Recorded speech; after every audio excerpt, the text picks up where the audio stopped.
koktu. Geliyor, karada gözüküyor.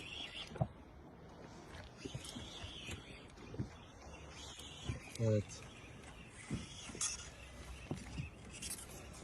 Haydi Adem. Oh baba, korkma, batmaz bile, bir şey olmaz. Hiç korkma. Acele etme. Güzel bir lagos. Aynen. Güzel. Yaklaştır bana Asım. Şişti ya, batmaz artık bu. Oh. Evet. Güzel. Yaklaşık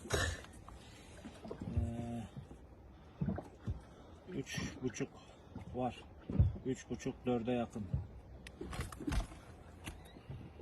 O civarda.